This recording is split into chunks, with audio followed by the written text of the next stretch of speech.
comment from Carnival. So people are loving the fact that Carnival is actually responding to people. Number 2 is actually an outbound engagement example. So there was this guy, he was doing a break dance on one of our ships, and our community manager, one of our community managers, stepped in and said he did not let Texas down. So we did a little bit of research. We found out he was from Texas, and we said he did not let Texas down. And we garnered 13,000 likes, right? So that's out of thin air. It probably took her 45 seconds to leave that comment, and we were able to get 13,000 likes and maybe even more impressions, definitely more impressions than that, basically out of thin air. And this, he did not tag us. We found this. He hashtag Carnival Cruise, which is how we saw it, and then we inserted ourselves into the conversation, and then you can see a lot of people commenting back to us. Cool, so general rule of thumb. Number 1 is you want to respond within 24 hours. If you can't do it on the weekend, just make sure that you're responding early on Monday. Respond within 24 hours. 2, you want to create an engagement strategy. So your engagement strategy is basically a protocol of what to do if this happens. So if someone leaves, negative comment, how do we handle that? If someone has this question, where do we direct them to? If someone has a problem with their order, who do we direct them to? So making sure that you have an engagement strategy. Number 3, you need to be doing outbound. So it's great to obviously make sure that you're responding to every single comment that comes to your page, but you want to jump into conversations, like I showed you in that example earlier. Obviously, don't ignore any comments, right? We don't believe in ignoring any comments. You could have a strategy that allows you to hide comments. We typically don't recommend that unless it's just completely left field. And then move to DMs when appropriate. So if someone has an issue, move them to DMs. Quick stat that I found. So 1 out of 3 people use a community to make a purchase decision. So what that means is before they're making a purchase decision, they're going onto your Facebook page, they're going onto Instagram, wherever you are, they're going onto TikTok. I mean, even for us, right? Like a lot of people came to our booth today and was like, hey, how much do you guys charge for your services? Guess what they're going to do next? They're going to go turn around and look at our own social media. So they look. Okay, so outbound engagement. I want to spend a little bit of time on this. So what is it?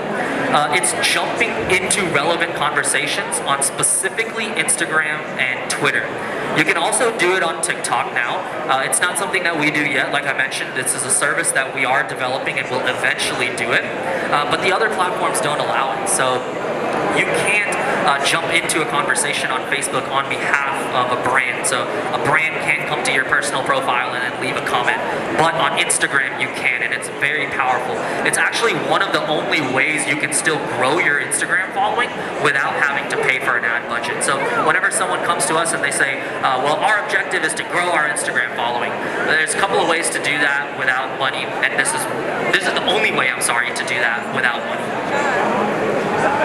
Alright, so step by step. 1, find relevant hashtags and accounts that your audience follows. So if you can identify your competitors or other accounts that has a similar audience, it doesn't even have to be your competitor, but if you know, well, hey, this guy or this company has my audience, that's step number 1. Create a list of all of the different accounts. So you can start with step number 2, which is to create a list of potential responses based on if this, then that scenarios. So if someone posts this, we're going to leave this comment. And when you do that, it's going to help streamline the entire process for whoever is actually executing it at the end of the day. Number 3, you want to spend between 30 minutes to an hour a day leaving relevant comments, engaging with people, engaging with stories, responding to stories, liking posts. So all of these different activities that you can do on Instagram, you want to do that on your prospect's profile. Literally go to your prospect's profile, leave a relevant comment, answer their poll, respond to their story. And then number 4, you will see your audience start to grow. This is almost guaranteed. Every client that we work with, every client that we do this for, their Instagram account grows, their following definitely grows whenever we do this. And I'm just talking about 30 minutes a day. You can spend 2 hours a day, or you can have a dedicated person doing this nonstop all the time. Okay? So at this point you might be asking, so how do we manage all of this, right? So 30 minutes a day, I don't have the time to do that. How are we going to manage all of this? And community managers are the answer to this, right? So number one, community managers, they understand the tone of voice and how you position your brand. If you're gonna have someone commenting on other people's posts for you, you wanna make sure that they understand the tone of voice, your brand's tone of voice. Number two, they're much quicker to respond when it's their sole responsibility. If you're a small business owner, you might be doing 100 different things. You might not have the time to respond within that 24-hour rule of thumb that I mentioned. So, if you have a community manager, their sole responsibility is to manage that. They can respond quicker. Number three, they're able to spend much more time on outbound engagement. So if you're a small business owner, you should be doing it yourself. If you're a one-man shop, you should be doing it yourself. But if you have the resources, definitely hire a community manager because they can be the ones spending that time more than you can doing that outbound. And so much more stuff that they can do. So the role of a community manager is, number one, maintain the voice of the brand, all the posts, all the interactions. Two, ensure that all the content that's being shared meets the expectation and needs of the followers and the target audience. Or the brand, right? I mentioned the example of Rolex earlier. Their community manager, what they're doing is making sure that the authorized dealers are not posting something that is against the guidelines. Three, they can create, manage, and follow up with all contests, giveaways, or any types of campaigns that you're running. They can be the ones that are following up, making sure that things are going smoothly. Four, it ensures that community rules and guidelines are being followed, right? So if we know that we don't want slurs on our page, they can be the ones that are actually taking it down. They can keep up with industry trends more than you can because they're in it day to day. For example, if you're on TikTok, you know that you have to stay with the trends. There's trending sounds. The community manager, that person can be the one that understands how to do that. And then last but not least, they're authentic, right? They know when to say thank you. They know when to say we're sorry. They know when to say, we support you, versus like a bot who wouldn't understand or have that context. And then where can you find them, right? So you can hire an agency like ours, for example. There are many social media agencies out there. Two in-house tools. So cmxhub.com is a website where you can find community managers. They have a job board, and it's a great resource. And then you can also freelance it, right? Like if you're like, hey, well, I don't need a full-time community manager. I just need someone part-time. Well, you can go to places like Upwork and find those people. And then cool, so now you understand what community management is, you've done outbound engagement, you started to invest all of these resources, you hired your first person, now it's like, okay, well, we're spending all this money, how do we measure the outcome? How do we measure the impact? There's a couple ways to do that. Number one, you can look at the percentage of comments responded to within a month. So if you're a big brand and you have a large influx of comments, then you'd want to see the percentage. How many are we actually responding to?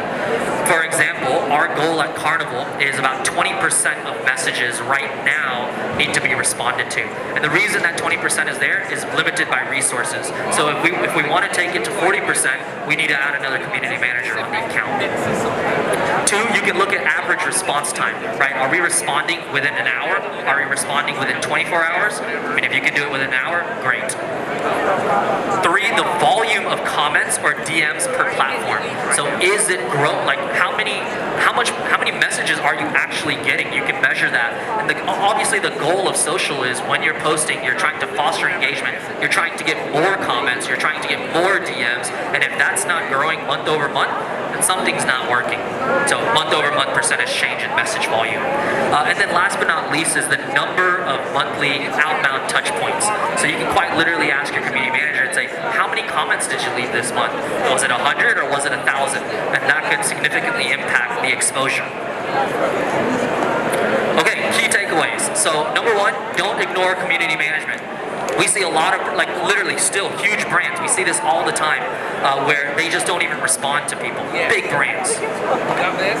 Start doing daily outbound engagement today, right? Like I mentioned, it is a very low barrier to entry. You can start doing it today. You can first and foremost start with this conference, right? Like start engaging with all the booth attendees. Find a dedicated community manager.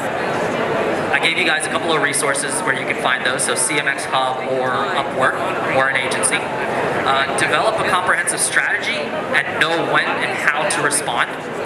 Use your community to generate UGC and get product feedback. This is like crucial if you're a B2C company or if you have a product or anything.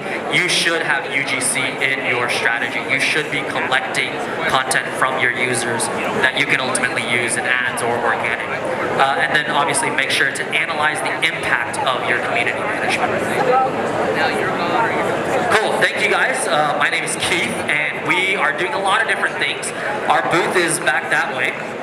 Tomorrow at 1 o'clock, if you're still here, we'll have free champagne. We are doing that unlimited, so come drink as much as you want.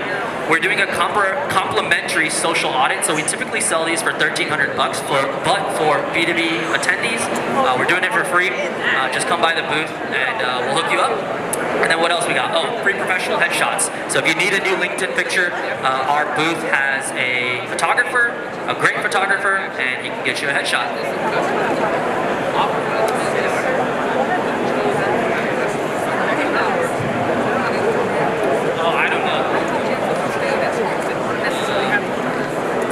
I'll find out. Cool, any questions? She's finding out.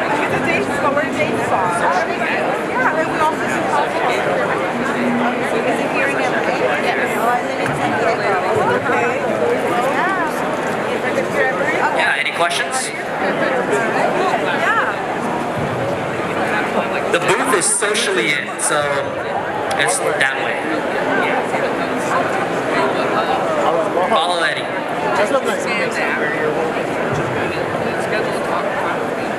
Cool, thank you guys.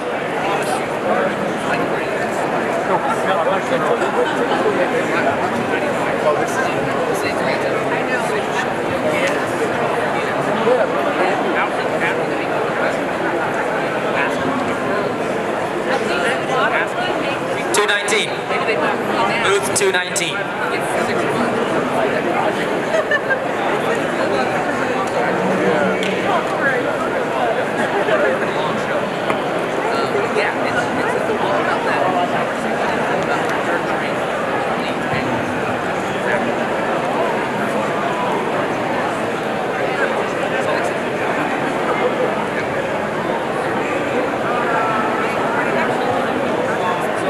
Conversation is right.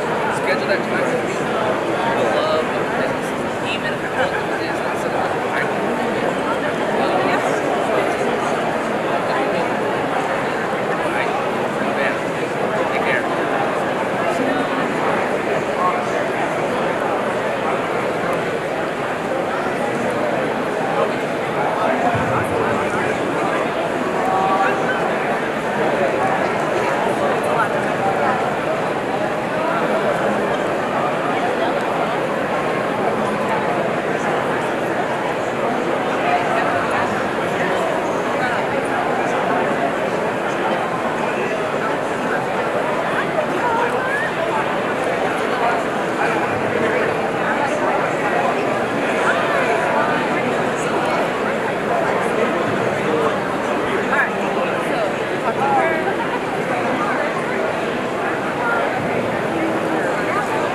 this 15 minutes?